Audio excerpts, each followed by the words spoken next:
வைர நெஞ்சம் வைர நெஞ்சம்.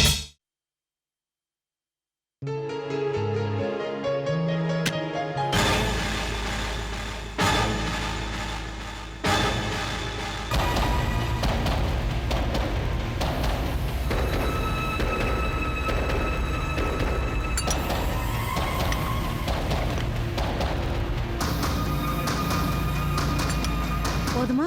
போதும். நந்தினி, பீரோல இருந்த என் புடவெல்லாம் காணுமே. எந்த புடவத்தை? அந்த பழைய புடவைலாமா? பழைய புடவையான்னு இவ்வளவு கேஷுவலா கேக்குற? பழைய புடவையா பழைய புடவைன்னு தானே சொல்ல முடியும். அத்தை, நீங்க இப்ப அந்த புடவையெல்லாம் கட்டுறது இல்ல. மாமா இருக்கும்போது இருந்த மாதிரி நீங்க இப்பெல்லாம் இருக்கீங்க. ஆமா பாப்பா மேடம், இப்ப அம்மா ரொம்ப எளிமையான வாழ்க்கை வாழ்ந்துட்டு இருக்காங்க. ஏய், வாயை முடிட்டு சும்மா ரெடி. நந்தினி, என் புடவெல்லாம் எங்கன்னு கேட்டேன். அதுக்கு நீ இன்னும் பதில் சொல்லல. ஏன் அத்தை கோவப்படுறீங்க? கொஞ்சம் மெதுவா தான் பேசுங்களேன். உங்க புடவையெல்லாம் இங்க சும்மா தானே இருந்துச்சு. நம்ம கிளப்ல முதியோர் இல்லத்துக்கு கொடுக்கறதுக்காக பழைய துணிமணி எல்லாம் கேட்டாங்க. நானும் நமக்கு கொஞ்சம் அந்தஸ்தா இருக்கட்டுமே தான் அவங்க புடவையெல்லாம் எடுத்து கொடுத்தேன். இந்த மாதிரி நல்ல காரியங்கள்லாம் பண்ணா புண்ணியம் கிடைக்குமா? நிறுத்தடி. நந்தினி, அந்த புடவையெல்லாம் எவ்வளவு காஸ்ட்லி தெரியுமா? சும்மா எடுத்து கொடுத்தேங்கிற. என்னத்த சும்மா எடுத்து கொடுக்காம முதியோர் இல்லத்துக்கு புடவை கொடுக்கறதுக்கு பணத்தை வாங்கிட்டா கொடுக்க முடியும்? கிண்டல் பண்றியா? ஐயோ அத்தை, நான் சும்மா தான் சொன்னேன். அந்த புடவையெல்லாம் என்னால கட்ட முடியாது. அப்புறம் பாகியத்தை கிட்ட கட்ட சொன்னா அப்புறம் உங்களுக்கும் வேலைக்காரிக்கும் வித்தியாசமே இல்லாம போயிடும். நந்தினி, அத்தை ப்ளீஸ் டென்ஷன் ஆகாதீங்க. நான் சும்மா தமாஷுக்கு தான் சொன்னேன். இது பாருங்க, முதியோர் இல்லத்துக்கு நம்ம புடவைய கொடுத்துக்கோன்னு நல்லா சந்தோஷமா நிம்மதியா போய் ரெஸ்ட் எடுங்க.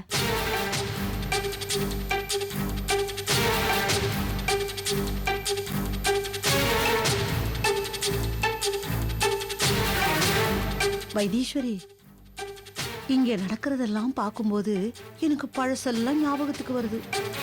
ஆரம்பத்துல இந்த வீட்டுக்கு நீ வரும்போது எல்லாரையும் எப்படி அதிகாரம் பண்ணியோ அதே மாதிரி இப்ப பாப்பா மேடம் அதிகாரம் பண்ணிக்கிட்டு இருக்கு.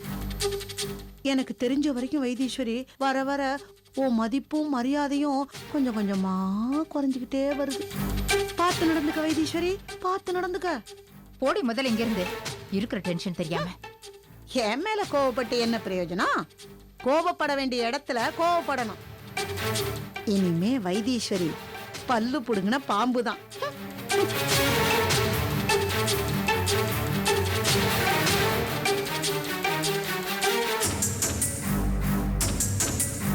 மாமி, மாமி, இத வந்துட்டேன். என்ன சக்தி? உங்க மனசுல நீங்க என்ன நினைச்சிட்டு இருக்கீங்க? ஏன் நான் ஒண்ணு நினைக்கலையே. ஏன் மாமி இப்படி அடம் பிடிக்கிறீங்க? மகா யாரு? உங்க பேத்தி. வெளியில மகாவை கூப்பிட்டு உங்களுக்கு தெரியாம பேசிட்டு போறது மகாவோட அப்பா. நீங்க என்னடானா ஒட்டு உறவே இல்லாத மாதிரி நடந்துக்கிறீங்க. சக்தி, இந்த விஷயமா எதுவும் பேச வேண்டாமே. ஏன் பேசினா என்ன? அவங்க பேசுறதுல நியாயம் இருக்கு. உரிமையோட உங்களை பாட்டின்னு என்னால கூப்பிட முடியலையே. ஏன் மனச புரிஞ்சுக்கவே மாட்டேங்கிறீங்க? யார் மனசையும் புரிஞ்சுக்க வேண்டிய அவசியம் எனக்கு இல்ல.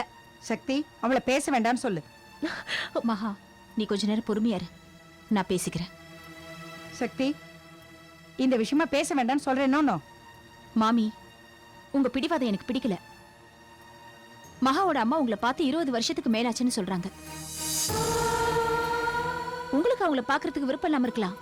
ஆனா மனசுக்குள்ள ஆசை இருக்குல்ல மாமி? பெத்த பாசம் எப்பவுமே விட்டு போகாது. அதெல்லாம் ஒரு பாசமும் இல்ல. சரி, உங்களுக்கு பாசம் வேண்டாம். மகா அம்மாவுக்கு உங்களை பார்க்கணும்னு ஆசை இருக்கும் இல்லையா? உங்களை அங்கேயே போய் தங்குங்கன்னு சொல்லல. ஒரு எட்டு போய் பார்த்துட்டு பாசமா ஒரு 4 வார்த்தை பேசிட்டு வாங்கன்னு தானே சொல்றேன். அப்படி என்ன பெத்த பொண்ணுகிட்டே வரட்டு கௌரவம்?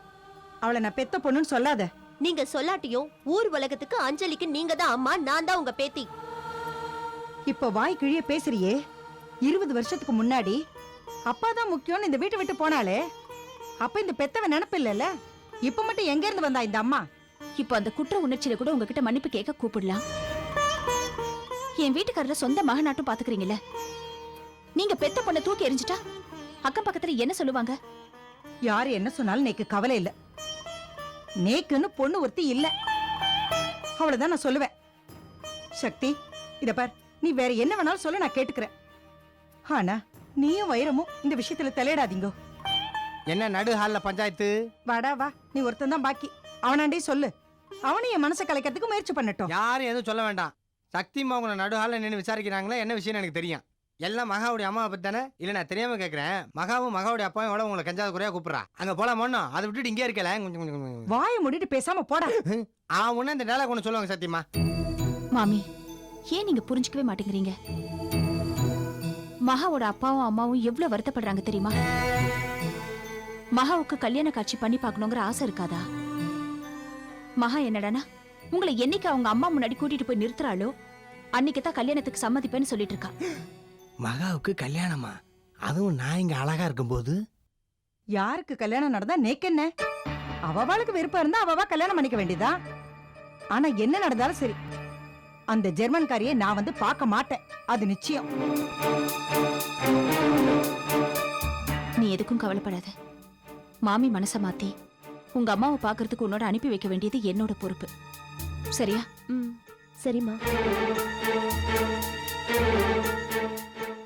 ஏன் மகா, உங்க அம்மா என்ன ஜெர்மனா? இல்லையே. அப்ப மாமி உங்க அம்மாவை பார்த்துட்டு ஜெர்மன்ட்டு போத.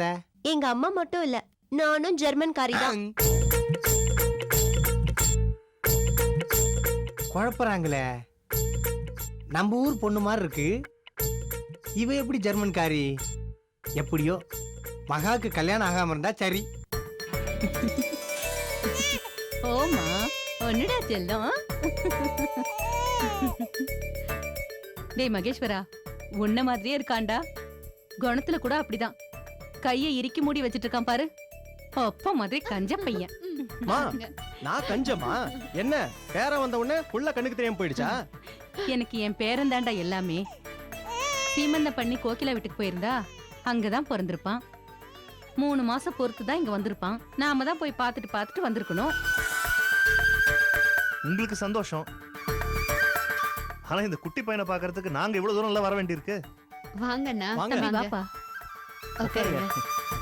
எல்லாரும் எப்படி டேய் இருக்கீங்க? மாமா வந்திருக்காருடா. பாரு பாரு பாரு மாமா பாரு. அம்மா ஏய் குட்டி பையா. இல்லம்மா, நான் இங்க வந்து அம்மாவுக்கு தெரியாது. பக்கத்துல ஒரு வேலையா வந்தேன். அப்படியே மாப்பிள்ளைய பாத்துட்டு போலான்னு வந்தேன். டேய் மாப்பிள்ள, மாமா உனக்கு என்ன வாங்கிட்டு வந்திருக்க பாரு.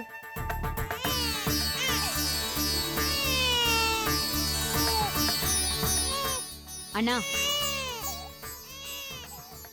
உங்களை யார் நான் செயின்ல வாங்கிட்டு வர சொன்னது? எங்களுக்கு எதுவும் தேவையில்லை அண்ணா.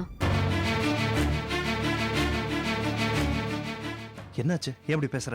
எல்லா காரணமா தான். உள்ள வா, உள்ள வாண்ணா, உள்ள வா, நான் சொல்றேன்.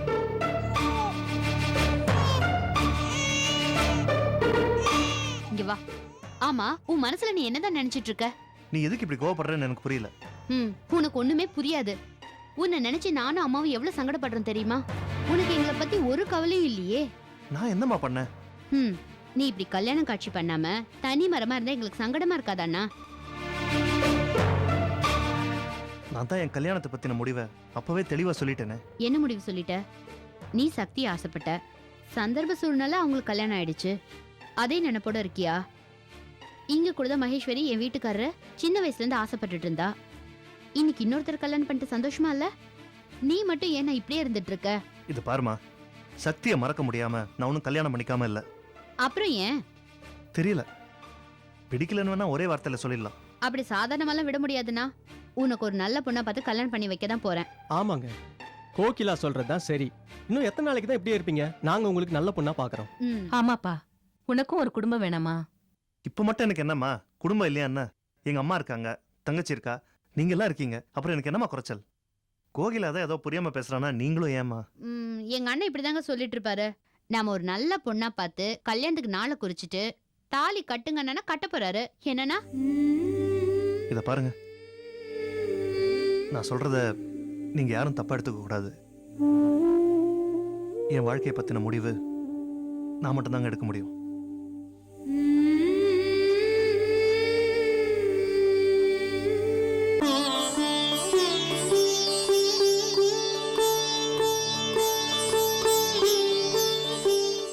இந்தாங்க டாக்டர்.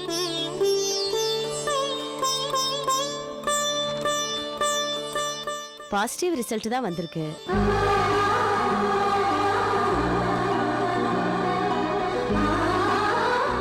கங்க்ராச்சுலேஷன்ஸ்.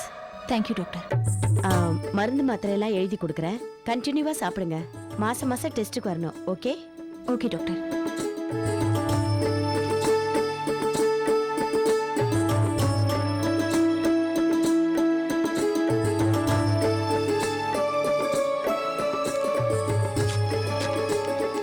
இந்தாங்க, இத போய் நம்ம மெடிக்கல்ல வாங்கி கொடுத்துருங்க. ஓகே? Okay doctor. டாக்டர், சக்தி ரெகுலர் ஆஃபீஸ் வந்துட்டு இருக்காங்க. இனிமேல் டெலிவரி ஆகிற வரைக்கும் வீட்லயே ரெஸ்ட் எடுக்க சொல்லாமா டாக்டர்? வைரம், நீங்க சக்தி மேல நிறைய பாசம் வச்சிருக்கீங்கன்னு நினைக்கிறேன்.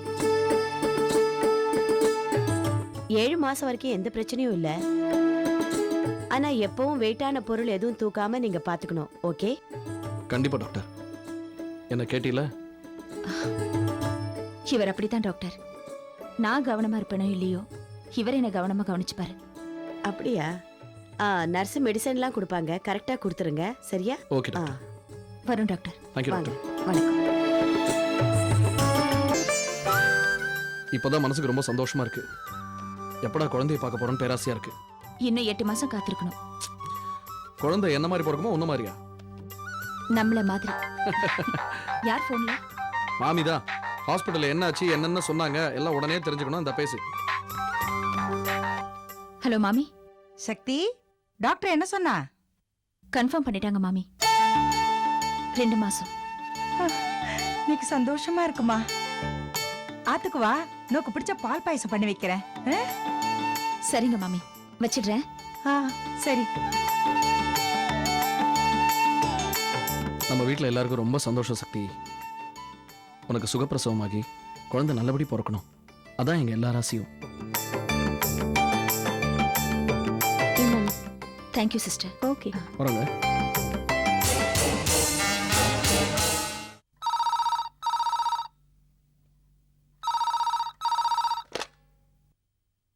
ஹலோ. வணக்கம் மேடம். வணக்கம். யாருங்க? அதுக்குள்ள என் குரல் மறந்து போயிடுச்சா? மதன் பாபு பேசுறேன்.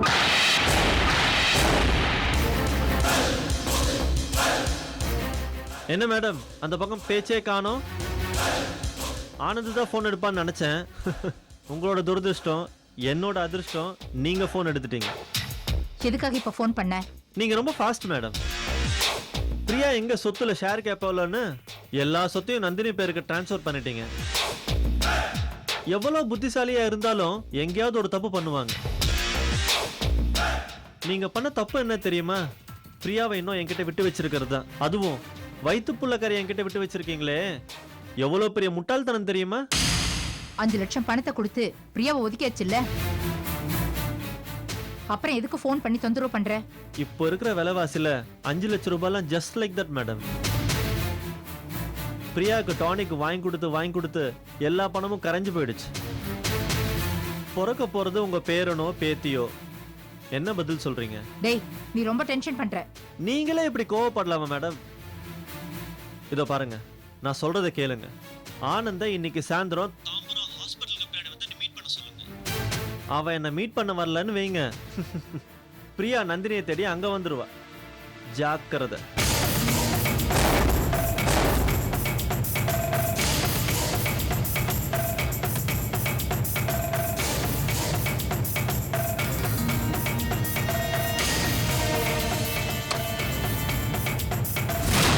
போன்ல யாருமா? உள்ள வா, நந்தினி காதுல விழுந்துற போது.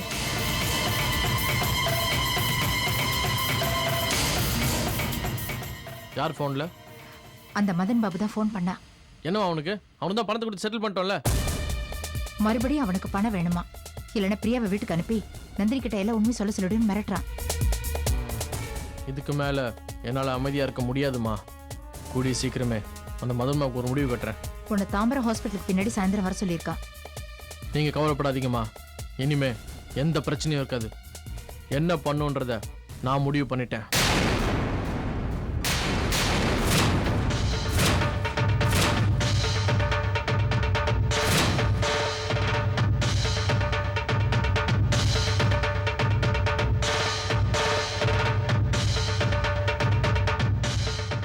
என்னத்த பிரச்சனை?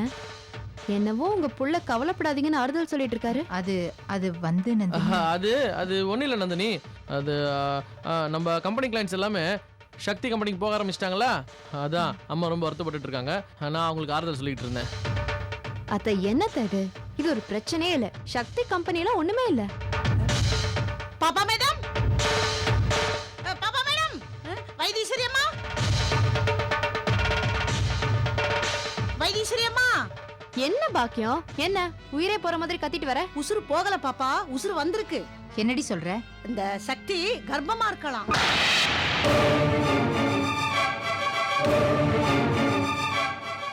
இப்பதான் அண்ணாமலையை கடத்தருவுல பார்த்தேன், அவன் தான் சொன்னான். உண்மையா அவ சொல்ற? நான் ஏன் பாப்பா போய் சொல்ல போறேன்? சக்திய ஜேகே ஆஸ்பத்திரியில தான் செக்அப் பண்ணாங்களாம். மாசமா இருக்கிறதா கன்ஃபார்ம் பண்ணி சொல்லிட்டாங்களாம். என்னங்க வாங்க ஜேகே ஹாஸ்பிடல் போயிட்டு வந்துடலாம். எதுக்கு? விஷயம் இருக்கு வாங்க.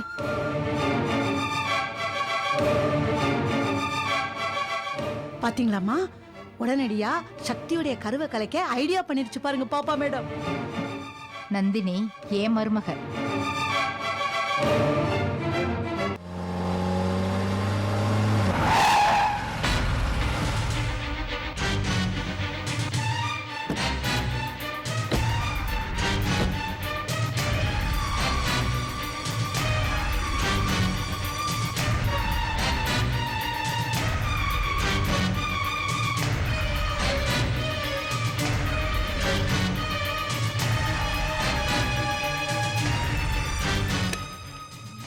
டாக்டர் இருக்காங்களா?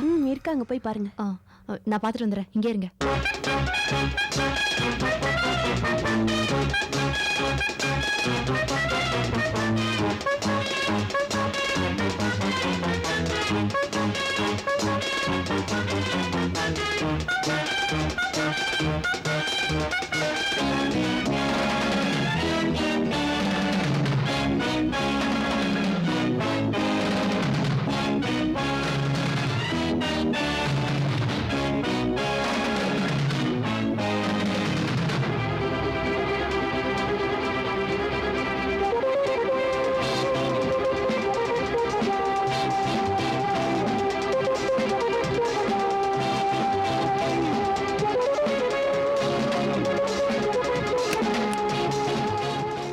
என்ன நந்தினி, சக்தி உன் குழந்தைய கருவிலே ஆயிடுச்சா? அதே மாதிரி சக்தியோட கருவை எப்படி கலைக்கணும்னு டாக்டர்கிட்ட ஐடியா கேட்டு வரியா?